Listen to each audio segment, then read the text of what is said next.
दोस्तों आज का हमारा टॉपिक क्या है? हाँ, एसी बिगड़ गया है तो क्या करेंगे अभी? चलो ला देंगे नया। दो प्रश्न होने चाहिए अभी, अगर एसी बिगड़ गया है नया लाने का है तो। पहला प्रश्न किधर से लाएंगे?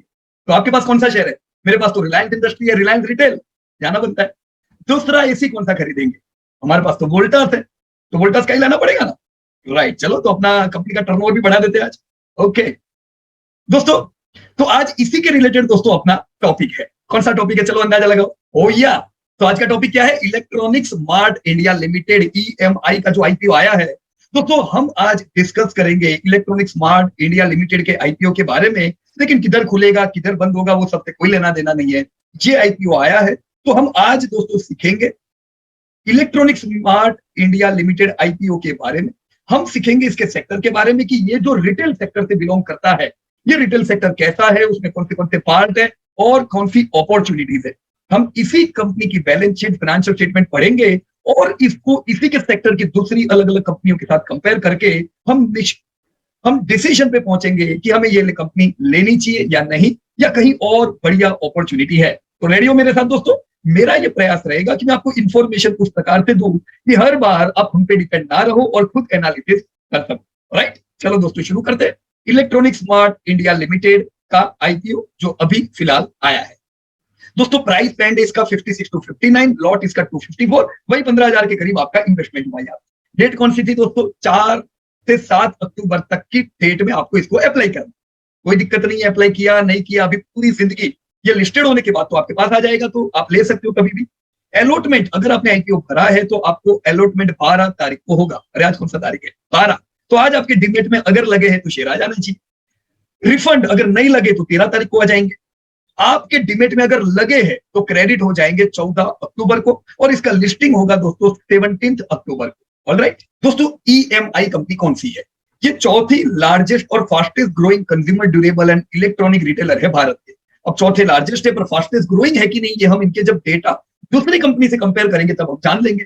This is largest regional organized player in the southern region in revenue terms. ये बात सही है दोस्तों कि अपने रीजन के सबसे बड़े खिलाड़ी है। इनका रीजन क्या हुआ दोस्तों? तेलंगाना एंड आंध्र प्रदेश में दोस्तों इनका डोमिनेंस है।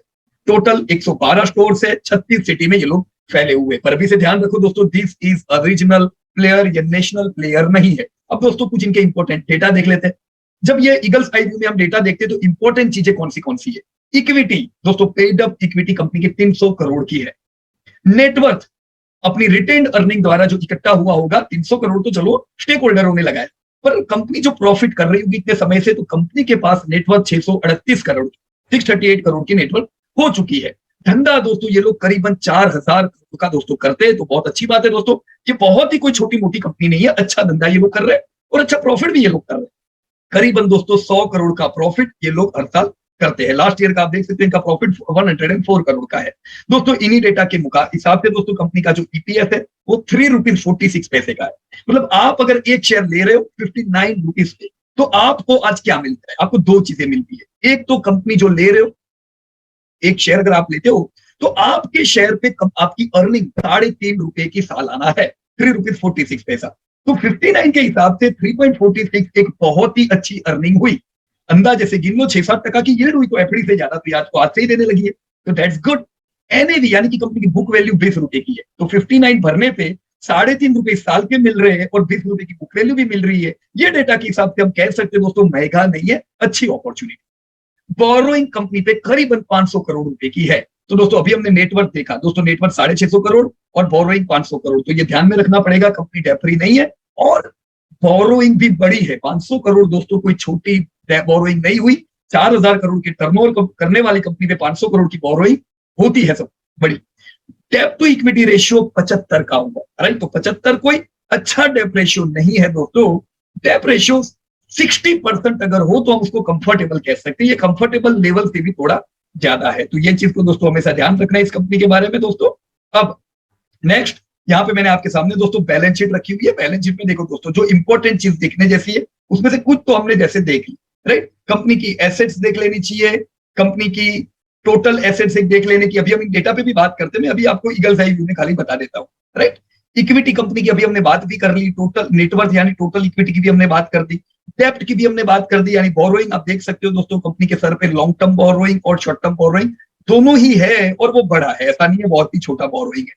Trade receivable, right, trade receivable में आपको यहाँ पे बताना भूल गया दोस्तों, ट्रेड रिसीवेबल भी कंपनी में करीबन 100 करोड़ का रहता है दोस्तों। 4000 करोड़ के टर्नओवर करने वाली कंपनी पे 100 करोड़ का ट्रेड रिसीवेबल कोई बहुत बड़ी अमाउंट नहीं हुई, तो इन पे उधारी कुछ 7 से 10 दिन की रहती है, ये हमको यहाँ से सीखने को मिलता है, राइट। तो ये डेटा के आधार पे मैंने कुछ इंपॉर्टेंट रेशियोज यहाँ पे बना के रखे हैं दोस्तों। जब भी कोई कंपनी देखो उनको दो अलग अलग नजरिए से देखो। एक लिक्विडिटी रेशियो देख लो, लिक्विडिटी यानी नियर टर्म में कोई प्रॉब्लम तो नहीं आने वाले, तो करंट रेशियो होता है लिक्विडिटी रेशियो का एक माध्यम, राइट। करंट रेशियो कंपनी का कैसा है दोस्तों, कंपनी की करंट एसेट और करंट लायबिलिटी को मिलाए तो करंट एसेट करंट लायबिलिटी के मुकाबले 1.7 टाइम्स है। तो दोस्तों अच्छी है, बहुत अच्छी नहीं कहेंगे, बुरी नहीं कहेंगे, अच्छी है करंट रेशियो। इनको नियर टर्म में कोई प्रॉब्लम आए ऐसा नहीं है। ट्रेड रिसीवेबल भी हमने बता दिया दोस्तों, 9-10 दिन की उधारी यानी कोई बड़ी उधारी नहीं है, अच्छी चीज है। लिक्विडिटी के नॉर्म्स में कंपनी को कोई प्रॉब्लम शॉर्ट टर्म में आए ऐसा इधर देख के नहीं लगता है। सॉल्वेंसी यानी लॉन्ग टर्म रेशियो में कंपनी कैसी है, सॉल्वेंसी में दोस्तों एक डेब्ट टू इक्विटी देखते हैं, जो ज्यादा डेब्ट है वो हमें यहां से पता चलता है 75%, राइट। टोटल इक्विटी के मुकाबले 75% डेब्ट है। डेब्ट रेशियो यानी टोटल एसेट के मुकाबले टोटल लायबिलिटी कितनी है, तो वो 64% है।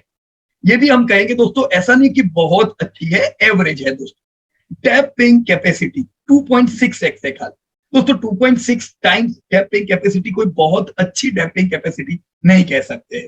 तो लॉन्ग टर्म सोल्वेंसी अगर हम देखें तो हम इसको एवरेज रेटिंग देंगे, बहुत बढ़िया रेटिंग दोस्तों, इनको लॉन्ग टर्म के हम नहीं दे सकते हैं, राइट। इसीलिए मेरे ख्याल से इन्होंने सस्ता भी दिया है, लेकिन सस्ता काफी सस्ता दिया, ऐसा नहीं है बहुत सस्ता दिया है, राइट। एक अच्छी अपॉर्चुनिटी है यहाँ पे। वैल्यूएशन सस्ते है और लॉन्ग टर्म के पैरामीटर इतने कंफर्टेबल नहीं है दोस्तों। ये इनकम स्टेटमेंट मैंने आपके सामने रखा है, आप 3 साल का ग्रोथ भी देख सकते हो दोस्तों। तीनों साल में कंपनी ने अच्छा ग्रोथ किया है, ऑल द 3 ईयर्स। तो हम ये मान के चल सकते हैं कंपनी में ग्रोथ रहेगा, कंपनी की तीनों साल से प्रॉफिट कर रही है, प्रॉफिटेबिलिटी भी है। इनमें जो रेशियो जो मेरे ध्यान में आ रहे हैं दोस्तों, इसमें 2 रेशियो तो हमने देख ली, 2 पैरामीटर, लिक्विडिटी, सॉल्वेंसी। प्रॉफिटेबिलिटी देखने के लिए हमें ये इनकम स्टेटमेंट देखना था, तो वो भी हम देख लेते हैं। प्रॉफिटेबिलिटी रेशियो में एक है दोस्तों प्रॉफिट मार्जिन, ये लिक्विडिटी रेशियो का भी एक माध्यम। प्रॉफिट मार्जिन 2.4% है दोस्तों, प्रॉफिट मार्जिन थोड़े कम है, हम ये नहीं कहेंगे बिल्कुल खराब है या लॉस करिए, ऐसा नहीं है, एवरेज प्रॉफिट मार्जिन है। रिटर्न ऑन इक्विटी इनका 16% है दोस्तों, तो रिटर्न ऑन इक्विटी भी इनका कैसा है दोस्तों, एवरेज है। और ये रिटर्न ऑन इक्विटी दोस्तों थोड़ा और कम हो जाएगा, क्योंकि जो डिनोमिनेटर है आपका इक्विटी जो नीचे है डिवाइड में, ये इक्विटी बढ़ जाएगा आईपीओ के बाद, तो रिटर्न ऑन इक्विटी 16 के बदले 13-12% जैसा हो जाएगा। बट यस, एवरेजली हम कह सकते हैं अच्छा है। रिटर्न ऑन एसेट इनके 6% है खाली, 10% के आसपास हो तो बहुत अच्छे हो जाए। प्रॉफिटेबिलिटी के जो रेशियो है एवरेज है, बहुत अच्छे बहुत बुरे नहीं। वैल्यूएशन दोस्तों पी 17 के पी पे दिया है, तो ये बाजार जो अभी 21 के पीए पे है, बाजार खुद फेयर वैल्यूएशन पे, ये फेयर वैल्यूएशन पे भी सस्ता दिया हुआ है। तो नो डाउट दोस्तों सस्ते वैल्यूएशन के कारण खुलना बहुत ही अच्छा चाहिए, क्योंकि अगर आपने आईपीओ भरा और फर्ज कीजिए लग गए, तो ये लग के सीधा आपको 60% का तो यील्ड देने वाला है, 6%। तो एफडी से ज्यादा तो ये आपको पहले से ही दे रहे हैं। तो यस, वैल्यूएशन सस्ते है, प्राइस टू बुक वैल्यू भी खाली 3 गुना है, राइट। तो सबसे ज्यादा मार्क किधर मिलेंगे, वैल्यूएशन, बराबर है। प्रॉफिटेबिलिटी, लिक्विडिटी और सॉल्वेंसी, ये सब में हम कहेंगे एवरेज है, राइट। अब कंपनी का दोस्तों ऑब्जेक्ट क्या है दोस्तों आईपीओ लाने का, ये भी हम लोग देख लेते हैं। ऑब्जेक्ट ऑफ आईपीओ दोस्तों, ये लोग 500 करोड़ का फंड रेज करने वाले हैं, 500 करोड़। तो 500 करोड़ का आईपीओ कोई बहुत ज्यादा बड़ा नहीं, तो सीधी बात है दोस्तों ये खुलेगा जबरदस्त, क्योंकि छोटा आईपीओ है, कितने ही लोग भरेंगे, किसी को लगेंगे नहीं, मुश्किल से किसी को लगेंगे, तो जिनको लगेंगे उनको अच्छा मिलेगा। इनके अभी 58 न्यू, इनके अभी एग्जिस्टिंग हमने आगे देखा कितने स्टोर है, जस्ट में भूल 100 प्लस कुछ स्टोर थे ना 36 शहर में, देखो यहीं पे हमने बात कर ली 112 स्टोर है 36 सिटीज में। पर अब आईपीओ का फंडिंग से ये 58 नए स्टोर खोलेंगे आने वाले 3 सालों में, जिसमें 48 मल्टी ब्रांड आउटलेट होंगे और 10 एक्सक्लूसिव ब्रांड आउटलेट होंगे इनके, राइट। तो इनके 58 नए स्टोर का आयोजन है। फंडिंग से जो कैपिटल आएगा दोस्तों किधर यूज होगा, हमने देख लिया स्टोर ओपन करने में, but funding of capital expenditure for expansion and opening of store, इसमें 111 करोड़ रुपया दोस्तों ये लोग यूज करेंगे। 500 करोड़ में से 220 करोड़ रुपया ये लोग यूज करेंगे funding incremental working capital requirement के लिए। 55 करोड़ रुपया दोस्तों यूज करेंगे रीपेमेंट और प्री पेमेंट इन फुल और part of certain borrowing availed by company. अब ये भी दोस्तों ध्यान रखो कि पूरा 55 करोड़ अगर ये लोग बोरोइंग में यूज करेंगे तो इनका बोरोइंग खत्म नहीं होने वाला, पर ये कंफर्टेबल लेवल पे आएगी। पर यस, ये डेब्ट बर्डन वाली कंपनी तो दोस्तों कहलाएगी आईपीओ के बाद। तो किस बेसिस पे ये ऑफर रख रहे हैं दोस्तों, इनके बेसिस क्या है? दो बेसिस होते हैं, एक होता है क्वालिटेटिव, एक है क्वांटिटेटिव। क्वालिटेटिव कुछ बात हमने कह दी, और दूसरी क्वालिटेटिव बातें हम बाद में करेंगे। क्वांटिटेटिव हमने ईपीएस देख लिया, पी देख लिया, यील्ड देख लिया, पीबीवी देख लिया, ये सारी चीजें देख ली, और इनके हिसाब से ये भी देख लिया कि इन्होंने सस्ता दिया हुआ है, राइट। इनको ओरिजिनल दोस्तों ये सस्ता है कि महंगा है एक्चुअल कब पता चलेगा, जब हम इनको दूसरी कंपनियों से कंपेयर करेंगे। तो कंपटीशन इनकी कौन सी है? एक है आदित्य विजन, ये भी उन्हीं की तरह दोस्तों एक रीजनल प्लेयर है। अब आदित्य विजन तो एक छोटा खिलाड़ी है, 900 करोड़ का, इनके सामने तो 4 गुना कम करते हैं, उनका रिटर्न ऑन इक्विटी अच्छा है, राइट। पर रियल कंपेरिजन इनके साथ नहीं, तो रियल कंपेरिजन किसके साथ होनी चाहिए? दूसरी भी कुछ कंपनियां हैं, तो दोस्तों वो हम देखेंगे। पर अब थोड़ा ध्यान देना दोस्तों, हम इंडस्ट्री की बात करने वाले हैं।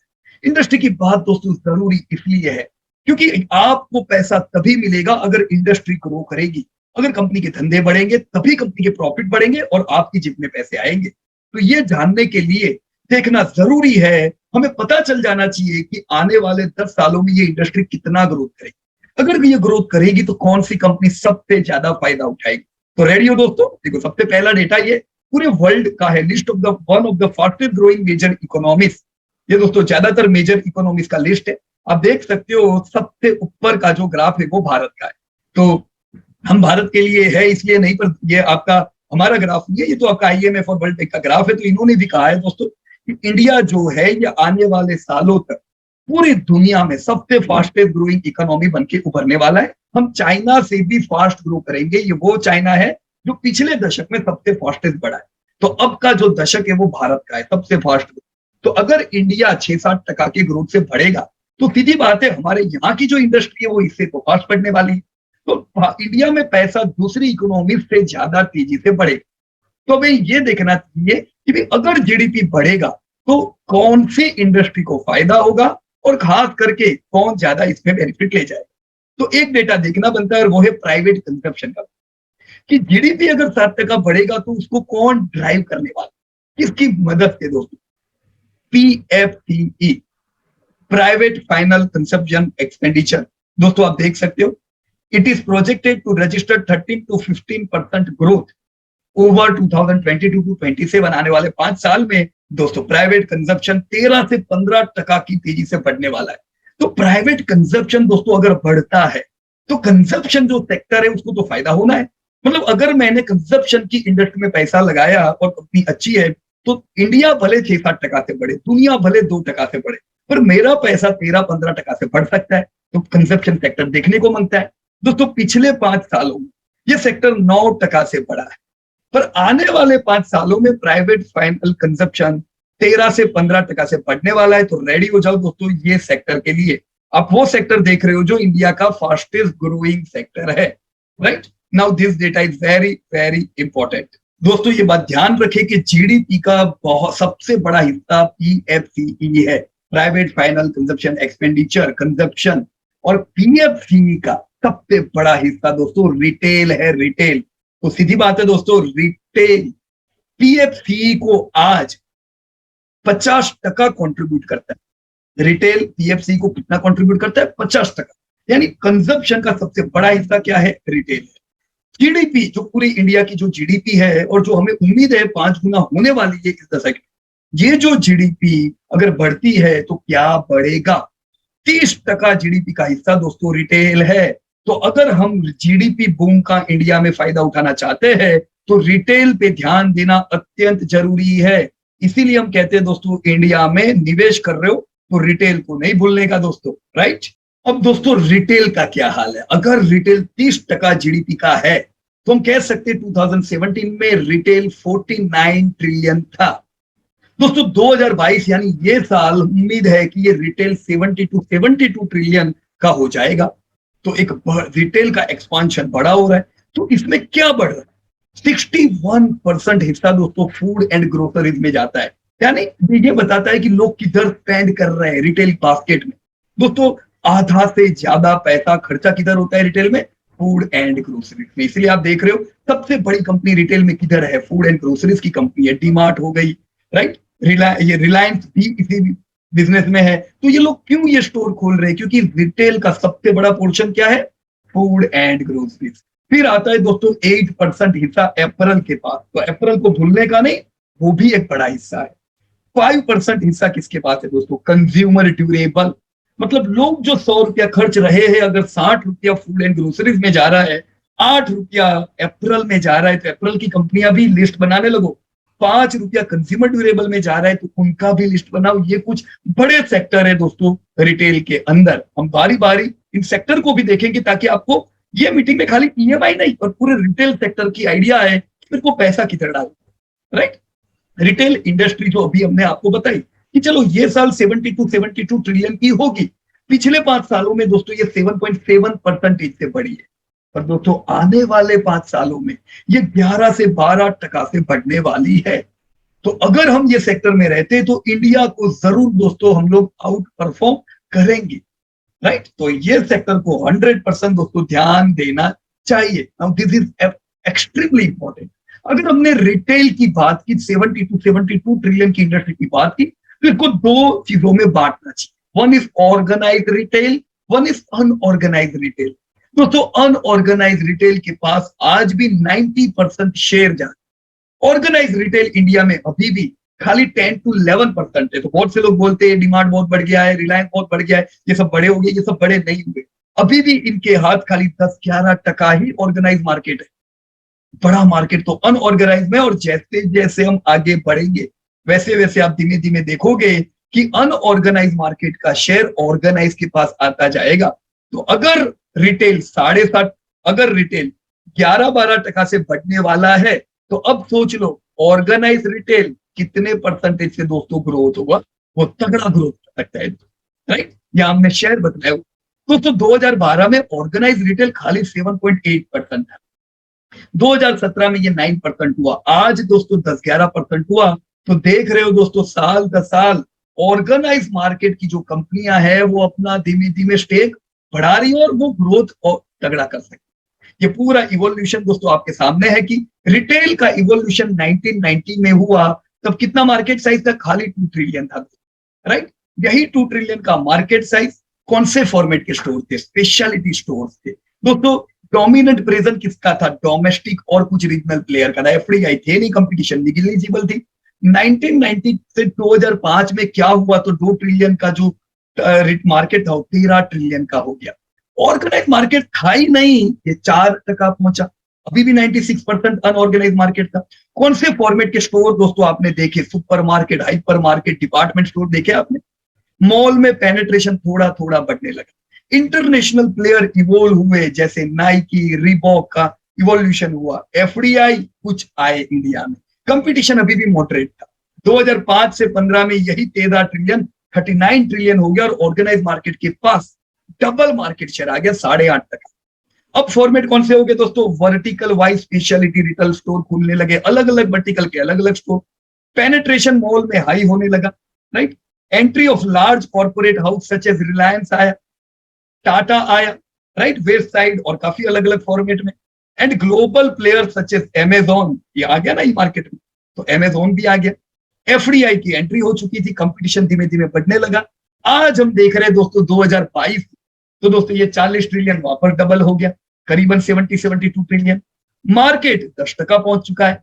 फॉर्मेट आप देख रहे हो वर्टिकल वाइज स्पेशलिटी रिटेल और ई कॉमर्स भी बड़ा बन चुका है। पेनिट्रेशन हाई हो रहा है। इवोल्यूशन किसका हुआ दोस्तों? Entry of organized player into online format. Online format में कुछ ऑर्गेनाइज्ड प्लेयर आ चुके हैं दोस्तों, राइट। एफडीआई है और कंपटीशन अभी धीमे धीमे हाई होता जा रहा है, बराबर। तो ऐसे कुछ इवॉल्व हुआ दोस्तों रिटेल आपके इंडिया में। ऑर्गेनाइज्ड रिटेल आप देखो तो 5 सालों में 9.5% से बढ़ा। हमने अभी देखा था रिटेल 60% से बढ़ा था, पर ऑर्गेनाइज्ड रिटेल दोस्तों ओरिजिनल रिटेल से ज्यादा बढ़ के 9.5%। रिटेल हम मानते हैं दोस्तों 11-12% से बढ़ेगा, पर ऑर्गेनाइज रिटेल अनऑर्गेनाइज प्लेयर का मार्केट खा के ये लोग दोस्तों 17 या 19% से बढ़ेंगे। तो दोस्तों यहां पे अपना स्टेक लेना बनता है, क्योंकि हम इस सेक्टर में रहेंगे ऑर्गेनाइज रिटेल मार्केट में, तो अपनी कंपनियों के बिजनेस भी 17-19% से दोस्तों बढ़ सकते हैं। हमारी वेल्थ की प्रोबेबिलिटी दोस्तों बढ़, दोस्तों किसके पास कितना शेयर है। दोस्तों दो बड़े इंपॉर्टेंट डेटा इसके अंदर है जो आपके सेक्टर की क्लैरिटी को और बढ़िया कर सकते हैं। सबसे बड़ा मार्केट जैसे 25% का मार्केट फूड एंड ग्रोसरी का है, ऑर्गेनाइज रिटेलिंग। देखो ओवरऑल तो 50% से ज्यादा था फूड एंड ग्रोसरी, और ऑर्गेनाइज में कितना है, 25% शेयर फूड एंड ग्रोसरी के पास जा रहा है। पर फिर भी अभी पेनेट्रेशन दोस्तों खाली 4% है। तो ह्यूज स्कोप है दोस्तों, बड़ा बिजनेस है यहाँ पे। अभी भी आने वाले समय में डीमार्ट, रिलायंस रिटेल जैसी कंपनी के पास बहुत बड़े ऑप्शन है बढ़ने के। कंज्यूमर ड्यूरेबल 24%, ये भी दोस्तों बहुत बड़ा मार्केट है ऑर्गेनाइज। अभी हम ये कह सकते हैं कि कंज्यूमर ड्यूरेबल जो है वो ऑर्गेनाइज प्लेयर का आधा मार्केट तो हो चुका है। मतलब 100 में से 54 कंज्यूमर ड्यूरेबल ऑर्गेनाइज मार्केट से लोग ला रहे, आधा ही मार्केट भी ऑर्गेनाइज प्लेयर के पास है। अप्रैल का तीसरा सबसे बड़ा मार्केट है दोस्तों ऑर्गेनाइज प्लेयर में 18% का, और 22% पेनेट्रेट हो चुका है organize retail market, right. So this is important. इसको देख के आपको आइडिया आ जानी चाहिए कौन सी कंपनियां हैं, कौन सा सेक्टर है, कैसा ग्रोथ होना चाहिए, राइट। नाउ इन डेटा के आधार पे दोस्तों ये मैंने आपके सामने रिलैक्सो का डेटा इसलिए रखा है दोस्तों। रिलैक्सो अभी तक सेम स्टोरी हुआ, क्यों इसने पैसा कमा के दिया है, क्योंकि कोई मार्केट ही नहीं था ऑर्गेनाइज प्लेयर के पास। अभी आप लोगों ने रिटेल में देखा, बट फुटवेयर की ये कंपनी धीमे धीमे देखो कैसे इनका ग्रोथ होता गया। क्यों ग्रोथ मिला, क्योंकि ओवरऑल रिटेल बढ़ा हुआ। तो क्या फायदा हुआ निवेशक, 700 गुना दोस्तों पिछले 20 सालों में रिलैक्सो का भाव हुआ है। अगर हमने निवेश किया होता, आज हमने जितना निवेश किया उतना डिविडेंड तो याद हर साल हमको देने लगे। तो वेल्थ दोनों प्रकार से बनती है। आपको हर साल की इनकम भी हो रही है तो बेचे क्यों, जब आपको जितना डाला उतना तो ये लोग हर साल दे रहे हैं, साथ में भाव भी बढ़ रहे हैं। आपको अगर कुछ प्रॉफिट बुक करना है तो भी करने में कोई दिक्कत नहीं, कितना बढ़िया पैसा मिल रहा है दोस्तों आप। तो वो भी दोनों प्रकार की वेल्थ। अभी भी दोस्तों हम क्या रिकमेंड करते हैं, हम तो दशक से ये कंपनी में है, अभी भी 934 से 6.5 में और ऐड कर सकते हैं, क्योंकि ये रिटेल है। रिटेल और रिटेल में फुटवेयर एक फास्टेस्ट ग्रोइंग इंडस्ट्री है दोस्तों। मैं 1572 अगले ही साल इसका टारगेट उम्मीद करूंगा, पर ये टीप नहीं है। मैंने ये लिखा क्यों पता है, क्योंकि ये वीडियो के बाद अब लोग पूछेंगे पीयूष भाई रिलैक्सो को ले किधर, तो लो चलो इसी में डेटा दे दिया आपको किधर लेने का। पर रिटेल सेक्टर की कंपनी है दोस्तों, ग्रोथ तगड़ा होना चाहिए, मल्टी ईयर रैली उम्मीद कर सकते हैं हम यहाँ पे, राइट। That was Relaxo. ये है पेज। पेज दोस्तों आईपीओ उसका भी 15 साल पहले आया था, 150 गुना इसने 15 साल में करके दिया है। जितना निवेश किया उतना ये हर साल डिविडेंड देने लगा है। तो अगेन क्यों बेचे, अब हम तो वो समय से भी है, अभी भी हम इसको ऐड कर रहे हैं। अभी मैं देख रहा हूँ कुछ लोग कहते हैं बहुत महंगा पी है, बहुत महंगा पी है, मैं तो नहीं लूंगा। कोई बात नहीं, नहीं लो, पर इधर इधर ये सस्ता था ना, तो किसने मना किया था लेने को। अब ये पुरानी बात नहीं है, पिछले ही साल आपको सस्ता मिल रहा था, तब सस्ता पी था। अब जब सस्ता होता है तब आप पूरे समाचार देख रहे होते हो तो नहीं लेते हो, बढ़ गया तो आप बोलते हो महंगा है। तो ऐसे तो कभी अच्छी कंपनी हाथ में नहीं आएगी। मैं नहीं कहता महंगा लो, पर आपको मौके थे, हमने कितना ही चिल्ला चिल्ला के वीडियो बनाए थे कि 13,000 12,000 बढ़िया अपॉर्चुनिटी है, पर उस समय क्या दिख रहा था, वो दूसरे वीडियो जो बोलते नहीं पूरा हाल होगा पेज का। अभी ये चलेगा, इसका टारगेट 61,000 में इसी साल उम्मीद कर रहा हूं, राइट, इसी साल। बाइंग रेंज दोस्तों यहाँ पे गलत आ गई है, ये जो रेंज है वही आपकी ये रिलैक्सो वाली बाइंग रेंज इधर कॉपी पेस्ट हो गई है। हमें कितनी ध्यान रखनी चाहिए, ये जो मैंने रेंज बताई है वो ये रेंज में आता है, ऐड करो, कोई टेंशन मत लो, हाई पी लो पी, बराबर है। ये जब हम ले रहे थे इसको 500 में, 1000 में, 2000 में, 5000 में, तब भी हाई पी। पर जब कंपनी का ग्रोथ होता जा रहा है तो आपके हाई पी लो पी में एडजस्ट हो जाते हैं, राइट। तो दिस इज पेज। अप्रैल की इंडस्ट्री रिटेल का एक पार्ट, बराबर है। एशियन पेंट ये भी तो रिटेल है, राइट। पर ये रिटेल में कौन सा पार्ट है, देखो यहाँ पे है फर्निशिंग, राइट। अब फर्निशिंग का एक पार्ट है आपकी एशियन पेंट, एक सबसे बड़ी कंपनी हुई, 1000 गुना इसने 30 साल में करके दिया। अगर मैंने पैसा लगाया, मुझे 10 गुना ये आज भी हर साल का दे रहे, इन्वेस्टेड अमाउंट का 10 गुना डिविडेंड में दे रहे हैं, क्यों बेचने का, राइट। जब तक लोग जूते पहनेंगे, जब तक लोग अंडरगारमेंट्स खरीदेंगे, जब तक लोग घर को कलर करेंगे, आपको पैसे मिलते जाने वाले इंडिया में, राइट। और अभी तो इंडिया की कहानी शुरू हुई है। रेंज भी मैंने दी हुई है 2894 to 2226, this is addition. Target इसी साल मेरे को 4230 का टारगेट लगता है, पर अगेन मल्टी ईयर रेंज। अब जब हमको लगता है कि रिटेल ग्रो करेगा तो रिलैक्सो क्यों न ले, पेज क्यों न ले, एशियन पेंट क्यों न ले, this all are your opportunities. Kajaria ceramic, again from furnishing, right. 500 गुना इसने 20 साल में करके लिया है, राइट। इन्वेस्टमेंट अमाउंट का 5 गुना डिविडेंड हर साल दे रहे हैं। कब तक देंगे, जब तक लोग अपने घर पे सेरामिक्स लगाएंगे। अभी भी करेक्शन मोड में है, अभी नहीं लेंगे और फिर जब बढ़ेगा तब बोलेंगे हाई पी आ गया है मैं नहीं लूंगा, तो अभी टाइम है ना, फिर ले लो ये सब शेयर, राइट। टीप नहीं है यार, वापस मेरे से गलती हो जाती है बोलने में, राइट। मेरे देखो क्यों गुस्सा आता है पता है, क्योंकि जब शेयर चलने लगते हैं ना तब याद आते हैं ना ये बहुत महंगा है नहीं लेने का, अरे भाई टूटा हुआ है तब आप किधर सो जाते हो, अभी टूटा हुआ है तो ध्यान रखो ना कि कजारिया सिरामिक रिलैक्सो टूटा हुआ है ध्यान रखो, अभी ये लोअर पी पे मिलेंगे फिर ये हायर पी हो जाएंगे, 1000 से 767 की रेंज में मिलता है, ऐड करनी चाहिए, एफआईपी तो अभी भी करनी चाहिए। मैं अगले साल 1500 रुपए की उम्मीद करूंगा कजारिया से, multi year rally, right. So this all are one of the leading companies on your top sector retail sector. So दोस्तों organise B and M market size का ट्रेंड क्या है दोस्तों, अब रिटेल देखा, रिटेल में ऑर्गेनाइज रिटेल देखा, bricks and mortar type कहते हैं ना हम लोग, राइट, जो लोग स्टोर से बिजनेस करते हैं दोस्तों, 13 से 15% का ग्रोथ होना चाहिए आने वाले 5 साल, राइट। तो बनता है ये सेक्टर पे ध्यान दोस्तों बी एंड एम से क्या माल बिकता है दोस्तों, अभी 5 ट्रिलियन माल बिकता है जिसमें से 31 to 33% फूड एंड ग्रोसरी है, 13 to 15% अप्रैल है, फर्निशिंग एक छोटा सा पार्ट है 1 to 2%, कंज्यूमर ड्यूरेबल एक बड़ा पोर्शन है दोस्तों बी एंड एम मार्केट का 15 से 17, और अदर्स में क्या आता है 35 to 40% में दोस्तों फार्मेसी, ज्वेलरी, बुक्स, म्यूजिक वगैरह वगैरह। तो ये सब कुछ मार्केट है बड़े, अपना ध्यान रहना चाहिए, ये 13.5 से 15% की ग्रोथ से बढ़ने वाले हैं। इनमें से मैं क्या लूं तो मुझे सेल्स ग्रोथ मिले, और कौन सी क्वालिटी कंपनी क्वालिटी है तो मुझे प्रॉफिट भी मिले दोस्तों। यहाँ पे कुछ डेटा है जो आपके कंफ्यूजन को दूर कर सकता है। बहुत से लोग कहते हैं ये डीमार्ट आज इतने स्टोर बना रहा है चल रहा है पर कल तो ई रिटेल है, तो ई कॉमर्स की वजह से डीमार्ट को प्रॉब्लम आ गया, राइट। अगर आपके मन में ये सवाल होते हैं तो ये डेटा आपके काम का है। देखो बी एंड एम और ई रिटेल में कितना पोर्शन है, जैसे फूड एंड ग्रोसरीज में ज्यादा माल दोस्तों बी एंड एम से बिकता है, 15 से 20% ही ई कॉमर्स का उपयोग होता है, पर अप्रैल में दोनों एक जितना है, मतलब अप्रैल में ई कॉमर्स और बी एंड एम दोनों का प्रॉपर है वेटेज, तो अप्रैल में हम कह सकते हैं कि ई कॉमर्स भी बढ़िया कर रहा है।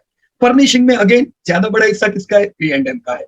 Large house hold appliances, right, consumer durable में जो लार्ज हाउस होल्ड एप्लियंसेस है, कंज्यूमर ड्यूरेबल 2 पार्ट में बटा हुआ है, मैं अभी से आपको बता दूं, मोबाइल और लार्ज हाउस होल्ड एप्लियंसेस। तो मोबाइल, उनकी एसेसरीज वो एक अलग सेक्टर है, लार्ज हाउस होल्ड एप्लियंसेस एक अलग, जिसमें आपका टीवी ना फ्रिज ना वॉशिंग मशीन ना एसी ये सब आता है। ये सब भी दोस्तों बी एंड एम में ज्यादा बिकता है, ई कॉमर्स में कम बिकता है।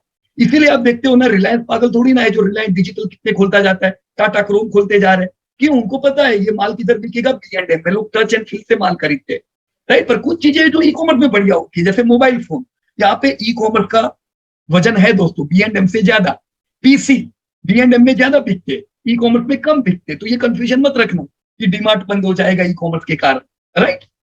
अब डीमार्ट का भी मैंने दोस्तों चार्ट दिया, देखो डीमार्ट भी जब आईपीओ आया ना बहुत लोग यही कहते थे बहुत महंगा है मैं तो नहीं खरीदूंगा, ज्यादातर यूट्यूब वीडियोस उस समय ऐसे ही आए कि बहुत आईपीओ है इसको खरीदा तो तुम फंसने वाले हो। तो हमने जब यूट्यूब का हमने जब वो टाइम पे जब रिकमेंड किया था डीमार्ट दोस्तों, हमको काफी मैसेजेस यूट्यूब में ऐसे आए थे, कहां फंसाने की बात कर रहे हो तुम, क्या कह रहे थे लोग, कहां फंसाने की बात कर रहे हो तुम, राइट। क्योंकि उनकी पिन पिन पे अटक जाती है, उनको ग्रोथ दिखता नहीं है कि डीमार्ट अगर उस समय 10,000 करोड़ का टर्नओवर करता था अभी 40,000 करोड़ है, तो जब धंधा बढ़ता है 50-50% से प्रॉफिट बढ़ता है 50-50% से, तो आपका पी तो सस्ता ही हो जाता है, राइट। तो ये डीमार्ट आपके सामने लाइव उदाहरण है कि जो ग्रोथ जबरदस्त किया, देखो कितना बढ़िया पैसा कमा के दिया, राइट। कहाँ आईपीओ से अभी 10 गुना ऑलमोस्ट 5-10 गुना भाव हो चुका है दोस्तों, तो व्हाई नॉट डीमार्ट, अभी भी डीमार्ट गाड़ी की कहानी खत्म नहीं हुई है।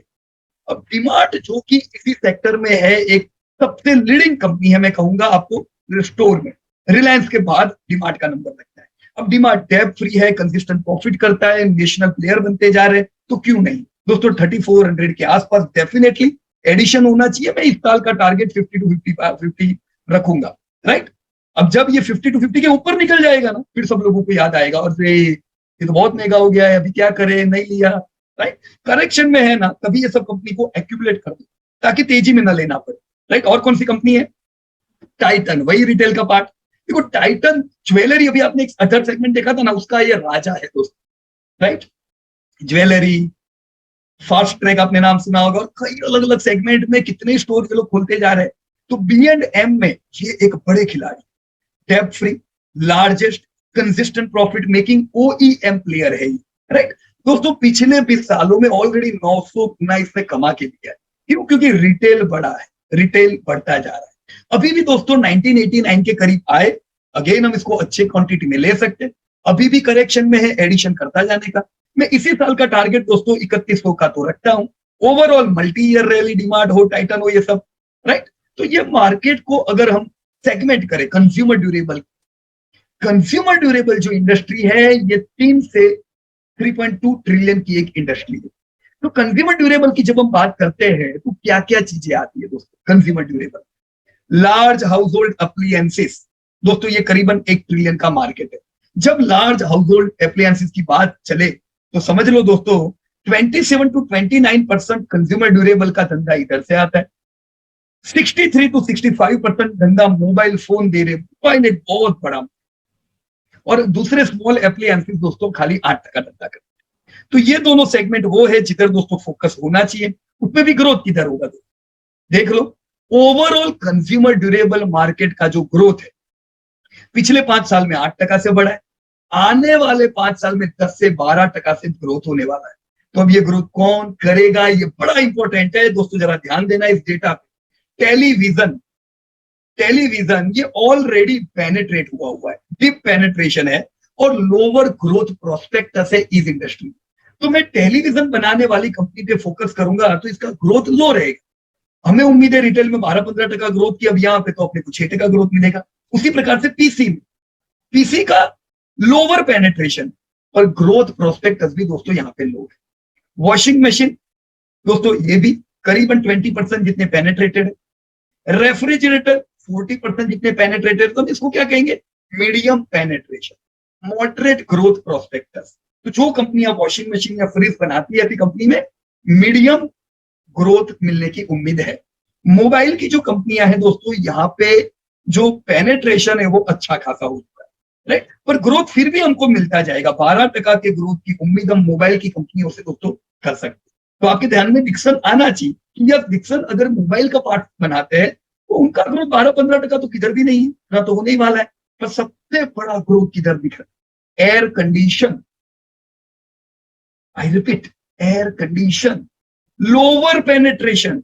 अब वो कहानी चली गई जब लोग बोलते थे 5% एसी पेनिट्रेटेड है, इंडिया में 5% नहीं है। अभी इंडिया में एसी 15-17% पेनिट्रेट हो चुके हैं।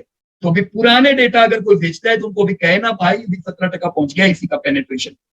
अब 17% अगर एसी का पेनिट्रेशन, तो ये बहुत ही कम है दोस्तों। यहां पे हम ग्रोथ उम्मीद करेंगे एसी की कंपनियों में 14%, राइट। तो अब तक ग्रोथ कम था इसीलिए लो पेनिट्रेशन है, अब ग्रोथ हाई होगा तो हाई पेनिट्रेशन उम्मीद करेंगे। तो यहाँ पे मुझे वोल्टास का चार्ट रखना चाहिए पर मैं भूल गया हूं दोस्तों, सॉरी, मैंने वोल्टास का चार्ट नहीं रखा, जैसे अभी टाइटन सबके चार्ट रखे थे। और ध्यान रखो वोल्टास एक डेट फ्री कंपनी है, एक अच्छे ग्रुप की कंपनी है। ये जो एसी अगर पेनिट्रेट होता है ना इतना आने वाले समय में अच्छा, तो ध्यान रखो 4 में से एक एसी वोल्टास का बिकता है। तो वोल्टास पोर्टफोलियो में क्यों नहीं होना चाहिए, कोई मेरे को पता नहीं, क्या फंडामेंटली वीक है?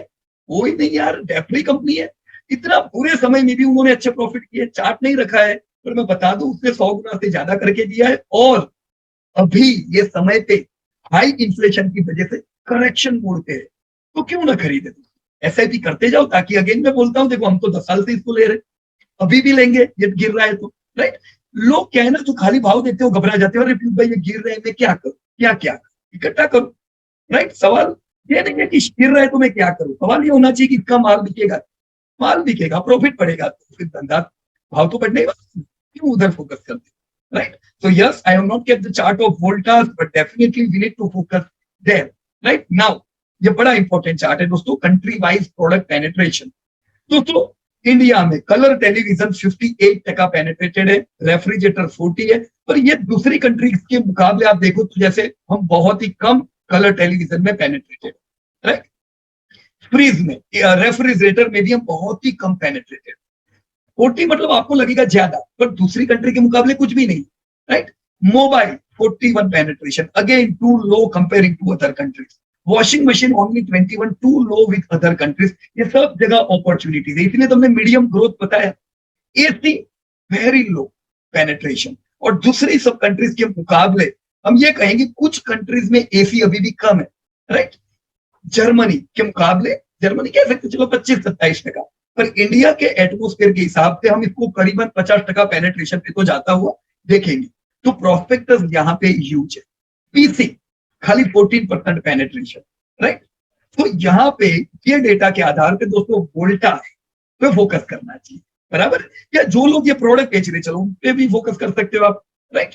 Now see this is the market size of city connected TV, right. अब मार्केट साइज कनेक्टेड टीवी का तो मार्केट साइज और हमने पेनिट्रेशन और ग्रोथ दिया हो। देखो पिछले 5 सालों में टीवी का धंधा 3.5% से बढ़ा है, आने वाले 5 सालों में 5-7% से बढ़ेगा, राइट। पेनिट्रेशन कितना है अभी 58 है, ये 64 to 66% पहुंच जाएगा, राइट। तो कितनी अपॉर्चुनिटी है पता चला। अगर आप टीवी वाली कंपनी में जाओगे तो 6% ग्रोथ मिलेगा। अब दूसरा डेटा आ रहा है, इसका है रेफ्रिजरेटर का 8% ग्रोथ मिला है, 10% मिलेगा आने वाले 5 साल में। पेनिट्रेशन अभी 40% है, या 48% पहुंचेगा, राइट। तो पेनिट्रेशन बढ़ेगा, ग्रोथ बढ़ेगा। अपॉर्चुनिटी कितनी है दोस्तों आपके पास? 8-10% अपॉर्चुनिटी। वॉशिंग में सेम दोस्तों 8-10% अपॉर्चुनिटी।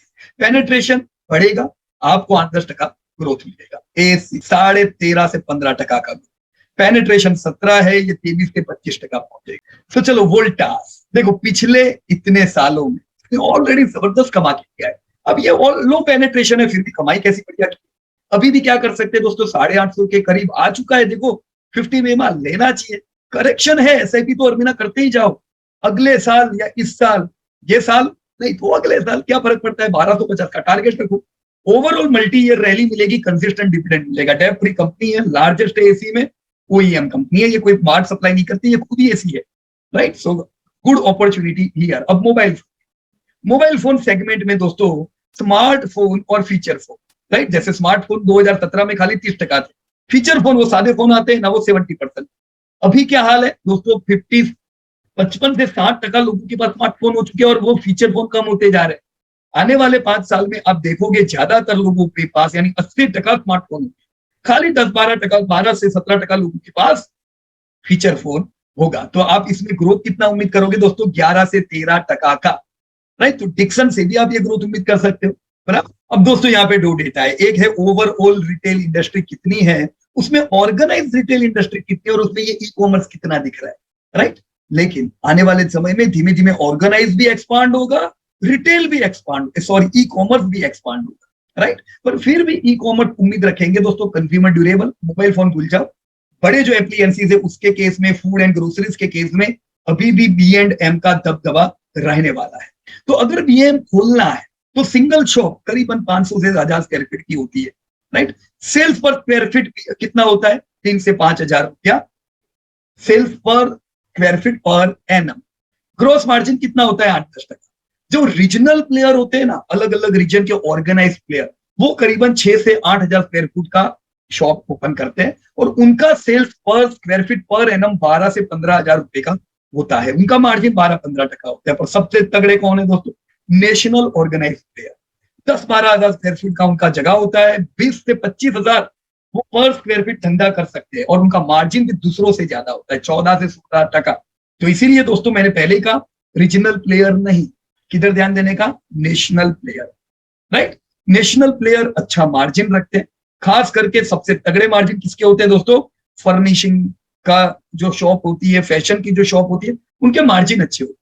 इलेक्ट्रॉनिक और कंज्यूमर ड्यूरेबल में B&M में मार्जिन 12-15% होता है, और ग्रोसरीज की कंपनी में और कम होता है। तो आपको पता है डीमार्ट का कितना मार्जिन है, राइट, इन्हीं चीजों की वजह से। अब दोस्तों पीयर कंपैरिजन अगर हम करें अलग अलग कंपनी के से, तो रिलायंस रिटेल आप जानते हो दोस्तों एक बड़ा नेशनल प्लेयर है, 8,000 स्टोर है, 8,000। रिलायंस तगड़ा धंधा करता है 7 लाख करोड़ का। तो ये रिलायंस रिटेल जो उनका एक नया धंधा है, वो दोस्तों 2 लाख करोड़ का धंधा करने लगा है। 2 लाख करोड़ मतलब TCS से ज्यादा, HDFC बैंक से ज्यादा। तो ये रिलायंस रिटेल होगा बच्चा रिलायंस का, और ये बड़ा हो चुका, राइट। तो सबसे तगड़ा खिलाड़ी कौन इस पूरे सेक्टर में? रिलायंस रिटेल ऑब्वियसली दोस्तों, पहली प्रायोरिटी इसी की होनी चाहिए। क्रोमा 195 स्टोर, ये टाटा का है। विजय सेल्स भी नेशनल प्लेयर है, 120 स्टोर है। EMI जिसकी आज हम बात कर रहे हैं दोस्तों, ये रीजनल प्लेयर है, 105 स्टोर है। तो इनके मेरे ख्याल से कोई कंपैरिजन ही नहीं हो सकती है रिलायंस रिटेल के साथ। तो देखो रिलायंस रिटेल पहला प्रायोरिटी बनना चाहिए। अगर आप जितने भी बड़े खिलाड़ी है, बड़े छोटे सारों को ले लो, तो ग्रोथ देखो। और बहुत सी बार लोग कहते नहीं जो छोटी कंपनी होती है वो ग्रोथ बढ़िया करती है, तो इधर देखो फिर क्यों छोटी कंपनियां ग्रोथ नहीं कर पा रही और ये रिलायंस रिटेल सबका धंधा खा रहा है? यार पिछले 5 सालों में 48%, 48% का एकदम माइंड ब्लोइंग ग्रोथ है। तो दोस्तों प्रायोरिटी तो इसकी होनी चाहिए लेने, रिलायंस रिटेल पोर्टफोलियो में होनी चाहिए। अब वो इंडिविजुअली लिस्टेड कंपनी नहीं है तो कोई बात, रिलायंस इंडस्ट्री खरीदते हो तभी भी आपके पास एक हिस्सा तो रिलायंस रिटेल का आता है, राइट। तो प्रायोरिटी क्या होनी चाहिए, रिलायंस रिटेल, क्योंकि उसका ग्रोथ सबसे बड़ा है, उसका धंधा सबसे बड़ा है, जहां पे 1,30,000 करोड़ बताया हुआ है, क्योंकि 2021 के डेटा है, राइट। 2022 का डेटा आने दो दोस्तों, ये 2 लाख करोड़ पार हो जाए। टाइप नेशनल नेशनल नेशनल, बाकी सब रीजनल, नंबर ऑफ स्टोर मैंने बता दिया आपको, राइट। तो ओवरऑल यहाँ पे हम देखें तो सबसे तगड़ा खिलाड़ी है आपका रिलायंस। देखो मार्जिन भी उसी के बढ़िया है, राइट। 3.5% मार्जिन और obviously very good margin. Return on equity, return on capital employed में भी उनका कोई मोल नहीं है। तो top priority Reliance retail, right. ये कुछ बड़े खिलाड़ी से हमने कंपैरिजन बताया हुआ है। रेवेन्यू 2022 का फिजिकल ईयर का दोस्तों 2.25 लाख करोड़ का है उनका रेवेन्यू था, जबकि क्रोमा 82 बिलियन, एमिल 43, मतलब आपका जो ईएमआई कंपनी है ये 4,500 करोड़ का टर्नओवर करती है, क्रोमा उनसे डबल कर, पर रिलायंस से किसी का कंपैरिजन नहीं हो सकता, राइट। एम्प्लॉय कॉस्ट टाटा का सबसे ज्यादा है, तो इनका मैनेजमेंट अच्छा नहीं हुआ। पर आप रिलायंस रिटेल का देखो तो एम्प्लॉय कॉस्ट सबसे लोएस्ट है, तो सबसे वेल मैनेज कंपनी हुई, लोएस्ट कॉस्ट से सबसे बड़ा टर्नओवर करते हैं। मार्जिन दोस्तों इनके बढ़िया है, क्रोमा लॉस कर रहा है। इन्वेंट्री डेज देखो कि कितना समय माल पड़ा रहता है, तो सबसे कम दोस्तों रिलायंस का माल पड़ा रहता है, उनका माल आया नहीं कि 46 में बिक जाता है। Working capital days 7, return on capital employed capital सब पॉजिटिव है। दोस्तों कौन सी कंपनी हो सकती है आने वाले समय की मल्टी बैगर, रिलायंस रिटेल, कोई डाउट नहीं है, कोई इनके नजदीक नहीं आ सकता। अब ईएमआई, अब हम बोलेंगे फोर्थ लार्जेस्ट है, पर जब हम दूसरे प्लेयर से कंपेयर करते थे छोटा बच्चा हुआ, राइट। फास्टेस्ट ग्रोइंग नहीं कह सकते, क्योंकि रिलायंस रिटेल का ग्रोथ इनसे कितना ही गुना ज्यादा है। ईएमआई का ग्रोथ है, अच्छा ग्रोथ है, पर फास्टेस्ट नहीं बोल सकते। Dominance in the state of Telangana and Andhra Pradesh, पर देखो कभी भी रीजनल कंपनी में एक रिस्क, नेशनल प्लेयर को पूरे भारत में धंधा मिलता है, रीजनल प्लेयर में कभी वो रीजन में अगर ये इंडस्ट्री रिलेटेड प्रॉब्लम आए तो हम फंस सकते हैं। फिर भी आप में से जो लोग आज की मीटिंग में तेलंगाना से हो या आंध्र प्रदेश से हो, डेफिनेटली आपके सामने ये कंपनी बाय कर सकते हैं आपकी कंपनी को, राइट। बिजनेस ऑपरेशन दोस्तों इनके 1980 से, तो शुरुआत के तौर से ये लोग धंधा कर रहे हैं। दोस्तों इनके कुछ की परफॉर्मेंस इंडिकेटर अगर आपको देखने हो तो आप देख सकते हो, 2020 में 71 स्टोर थे, 21 में 93 हुए, 22 में 103 हुए, अभी जब हम आज की बात कर रहे हैं दोस्तों 108 है। बिलिंग इनका कंटिन्यू बढ़ता जा रहा है। एवरेज टिकट साइज 20,000 की थी, जो अभी 20,000 पहुंच चुकी है, क्योंकि लोगों की इनकम भी बढ़ती जा रही है, right. So this were some of the KPIs. Timeline देख लो दोस्तों कंपनी की कैसी है, कैसे ये कंपनी बड़ी बनी। दोस्तों कंपनी जो बड़ी बनी आप देखो 1980 में कंपनी बनी, और इनका पहला रिटेल स्टोर था दोस्तों लकड़ी पुल में, लकड़ी का पुल। 2014 में इन्होंने पहली बार 500 करोड़ का टर्नओवर पार किया, 2016 में 1,000 करोड़ पहुंच गए, तो 500 से 1,000 करोड़ 4 साल में। दूसरा 2,000 करोड़ दूसरे 2 साल में आ गया, यानी 1,000 का 2,000, दूसरा डबल दूसरे 2 साल में, तो ग्रोथ कर रहे हैं ये लोग। 2020 में दोस्तों 3,000 करोड़, तो 3 गुना टर्नओवर पहुंचने में इनको 4 साल लगे। 2021 में दोस्तों ये 100 स्टोर पार कर दिए। आज जब हम 2022 में बात कर रहे हैं तो 4,000 करोड़ का टर्नओवर पहुंच चुका है। 2 साल में दोस्तों इन्होंने अपना टर्नओवर को डबल किया है, तो ग्रोथ ही लोग बढ़िया करते जा रहे हैं। डेफिनेटली दोस्तों पैसा लगाएंगे, पैसा 500 करोड़ का टर्नओवर था, आज जब हम बात कर रहे हैं 4,000 करोड़ है। मुझे उम्मीद है दोस्तों 2030 मतलब इसी दशक में हम देखेंगे ये कंपनी 10,000 करोड़ के टर्नओवर को पार करेगी, 17,000 करोड़ का टर्नओवर 2035 तक हो जाएगा, ऐसा हम उम्मीद कर सकते हैं 12% की ग्रोथ से। प्रॉफिटेबिलिटी अगर हम देखें तो आज इनके प्रॉफिट 100 करोड़ है, मुझे उम्मीद है ये 2030 पहुंचते पहुंचते 250 करोड़ की प्रॉफिट पार हो जाएंगे, 2035 में 400, ₹3.5 का जो ईपीएस था ये ₹14 तक आ जाएगा। तो आपका पैसा तो बढ़ता रहना है, तो भाव पे इफेक्ट पड़ेगी। आज जब आपको खाली 59 में ये लोग शेयर दे रहे, धंधा बढ़ेगा, प्रॉफिट बढ़ेगा, ईपीएस बढ़ेगा, तो भाव बढ़ना ही है ना, क्यों नहीं बढ़ेगा, राइट। मेरे हिसाब से दोस्तों ₹350 की उम्मीद हम 2035 में रख सकते हैं, राइट। तो कंपनी में पैसा तो बनना है अगर हम लगाएंगे, पर अपने पास अपॉर्चुनिटी काफी है दोस्तों। देखो रिलायंस क्यों ना खरीदे, जो कि वो सबसे बड़ा नेशनल प्लेयर है। अभी करेक्शन नहीं है, क्यों ना ले, 2100 के करीब ऐड करने चाहिए। 2800 का मैं इसी साल का टारगेट रखूं, सबसे बड़ी कंपनी है दोस्तों रिलायंस। डेब्ट बर्डन इन पे काफी बड़ा है, पर ये लार्जेस्ट कंपनी है, राइट। कंसिस्टेंट प्रॉफिट करने वाली कंपनी है, अपने निवेशकों को बरसों से प्रॉफिट दिया है। अब मैंने वीमार्ट का क्यों उदाहरण दिया, क्योंकि बहुत सी बार हमारे साथ बात होती है, लोग कहते हैं मैं डीमार्ट क्यों, मैं वीमार्ट क्यों ना लूं, मैं रिलायंस क्यों लूं, मैं वीमार्ट क्यों ना लूं। देखो जब आईपीओ आया था इनका, आईपीओ से अब तक 9 साल हो गए, 3 गुना हुआ है। बताओ डीमार्ट इनसे ज्यादा बड़ा कि नहीं बड़ा, राइट, ज्यादा बड़ा। रिलायंस इनसे ज्यादा रिटर्न देता। अब अगर हमने इनको आईपीओ से लिया हुआ है, अभी हमको डिविडेंड 1% ही मिल रहा है, राइट, तो लो है। आप चाहो तो ले सकते हो वीमार्ट पर। देखो ऐसी वॉलेटिलिटी के लिए भी प्रिपेयर रहने, जब भी टूटता है आधा होता है। क्यों, ये रीजनल प्लेयर है, अब इन पे भी कोई डेप नहीं है, अच्छी कंपनी है, पर ऐसी रीजनल प्लेयर में ये मुश्किल ही होती है दोस्तों, राइट। ये रेंज में आप चाहो, अगर आपके पास है 3000 से 1800 की रेंज में ऐड कर सकते हो, अगले साल 5500 देखेंगे, पर मैं नहीं लूंगा। क्यों नहीं लूंगा यार, रिलायंस रिटेल है, डीमार्ट है, के चक्कर में पड़ने का, टाइटन है, राइट, स्टोर्स में। तो there are several opportunities in this market. हमेशा शांति से अच्छी कंपनी में पैसे। दोस्तों this was all for this company. Let's connect and start learning. दोस्तों अगर आप सीखना चाहते हो, ऐप डाउनलोड कर लो, सीखना चालू कर दो। वेबसाइट है, सीखना चालू करो। आप अगर हमारे जो फंडामेंटल और टेक्निकल जो कोर्सेज होते हैं वो करना चाहते हो, टोल फ्री दिया हुआ है, नंबर घुमाओ। अक्टूबर में एक नई बैच स्टार्ट होने वाली है। पर जो आज की जो बातें थी, इसको दोस्तों टिप मत समझना। मैं डिस्क्लोजर बता दूं, we are not tip provider. दोस्तों इनमें से ज्यादातर कंपनियां जो हमने बताई हमारे पोर्टफोलियो में भी है, हम जो फंड मैनेज करते हैं उसमें भी हमारे पास जरूर है। तो ऐसा मत कहना कि हमारे पास है इसलिए मैं उनकी तारीफ कर रहा हूं। आप अपने हिसाब से डिसीजन लेके लेना। मैंने डिस्क्लोजर दे दिया है दोस्तों। प्रेजेंटेशन दोस्तों एजुकेशन पर्पस के लिए था, इसको टिप मेहरबानी करके ना समझिएगा। So thank you very much for watching. मैं पीयूष पटेल, खुशी हुई आप लोगों के साथ बात करके। मुझे कमेंट में बताना आज की वीडियो से क्या रिटेल की आपको कुछ इंफॉर्मेशन मिली है। अगर हाँ, तो आप कौन सी कंपनी खरीदोगे। देखो और भी बहुत कंपनियां हैं, मैंने सब कवर नहीं की थी तो यार बहुत लंबा हो जाएगा। टीटी के प्रेस्टीज है कि नहीं है, यही सेक्टर की कंपनी। तो रिटेल बहुत बड़ा सेक्टर है। आप मुझे बताओ आप कौन सी कंपनी आने वाले दशक में मल्टी ईयर रैली करे, ऐसी उम्मीद करते हो। तो thank you very much and जय हिंद टू एवरीवन।